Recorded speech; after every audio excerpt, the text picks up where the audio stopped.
राधे राधे दोस्तों, बांके बिहारी भक्ति चैनल में आपका स्वागत है। आज हम आपको सोमवार व्रत कथा पुत्र प्राप्ति की कथा सुनाएंगे। एक बार किसी एक नगर में एक साहूकार था। उसके घर में धन की कोई कमी नहीं थी, लेकिन कोई संतान न होने के कारण वो बहुत दुखी था। संतान प्राप्ति के लिए वो हर सोमवार को व्रत रखता था और पूरी श्रद्धा के साथ शिव मंदिर जाकर भगवान शिव और माता पार्वती की पूजा करता था। उसकी भक्ति देखकर एक दिन माँ पार्वती प्रसन्न होकर भगवान शिव से साहूकार की मनोकामना पूर्ण करने का निवेदन किया। पार्वती जी के आग्रह पर भगवान शिव ने कहा कि हे पार्वती, इस संसार में हर प्राणी को उसके कर्मों का फल मिलता है और जिसके भाग्य में जो हो उसे भोगना ही पड़ता है। लेकिन पार्वती जी ने साहूकार की भक्ति देखकर उसकी मनोकामना पूर्ण करने की इच्छा व्यक्त की। माता पार्वती के आग्रह पर शिवजी ने साहूकार को पुत्र प्राप्ति का वरदान तो दिया, लेकिन उन्होंने बताया कि यह बालक 12 वर्ष तक ही जीवित रहेगा। माता पार्वती और भगवान शिव की बातचीत को साहूकार सुन रहा था, इसलिए उसे ना तो इस बात की खुशी थी और ना ही दुख।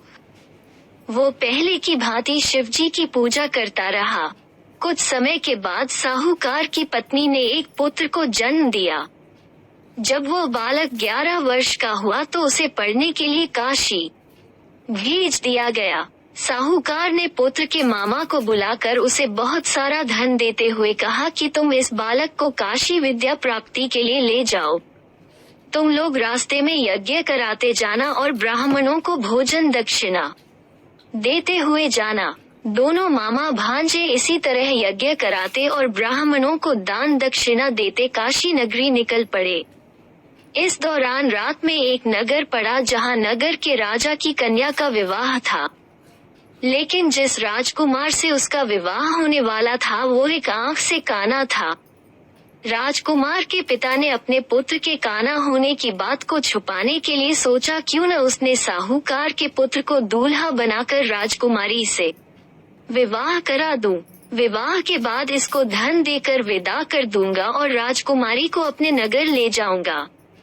लड़के को दूल्हे के वस्त्र पहनाकर राजकुमारी से विवाह करा दिया गया। साहूकार का पुत्र ईमानदार था।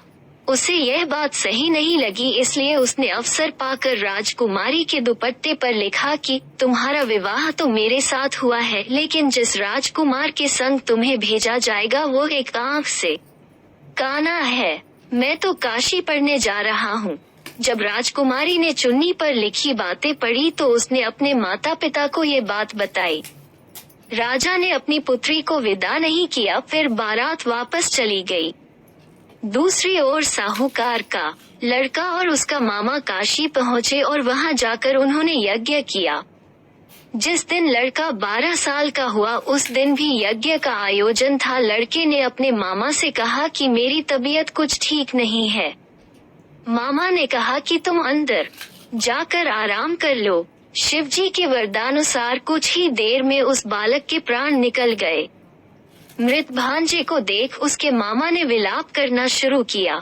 संयोगवश उसी समय शिवजी और माता पार्वती उधर से जा रहे थे। पार्वती माता ने भोलेनाथ से कहा, स्वामी, मुझे इसके रोने के स्वर सहन नहीं हो रहा। आप इस व्यक्ति के कष्ट को अवश्य दूर करें। जब शिवजी मृत बालक के समीप गए तो वह बोले कि यह उसी साहूकार का पुत्र है जिसे मैंने 12 वर्ष की आयु का वरदान दिया था। अब इसकी आयु पूरी हो चुकी है, लेकिन मातृभाव से विभोर माता पार्वती ने कहा कि हे महादेव, आप इस बालक को और आयु देने की कृपा करें, अन्यथा इसके वियोग में इसके माता पिता भी तड़प तड़प कर मर जाएंगे। माता पार्वती के पुनः आग्रह पर भगवान शिव ने उस लड़के को जीवित होने का वरदान दिया। शिवजी की कृपा से वो लड़का जीवित हो गया। शिक्षा पूरी करके लड़का मामा के साथ अपने नगर की ओर वापस चल दिया। दोनों चलते हुए उसी नगर में पहुँचे जहां उसका विवाह हुआ था। उस नगर में भी उन्होंने यज्ञ का आयोजन किया। उस लड़के के ससुर ने उसे पहचान लिया और महल में ले जाकर उसकी खातिरदारी की और अपनी पुत्री को विदा किया। इधर साहूकार और उसकी पत्नी भूखे प्यासे रहकर बेटे की प्रतीक्षा कर रहे थे। उन्होंने प्रण कर रखा था कि यदि उन्हें अपने बेटे की मृत्यु का समाचार मिला तो वह भी प्राण त्याग देंगे, परंतु अपने बेटे के जीवित होने का समाचार पाकर वो बेहद प्रसन्न हुए। उसी रात भगवान शिव ने साहूकार के स्वप्न में आकर कहा, हे श्रेष्ठी, मैंने तेरे सोमवार के व्रत करने और व्रत कथा सुनने से प्रसन्न होकर तेरे पुत्र को लंबी आयु प्रदान की है।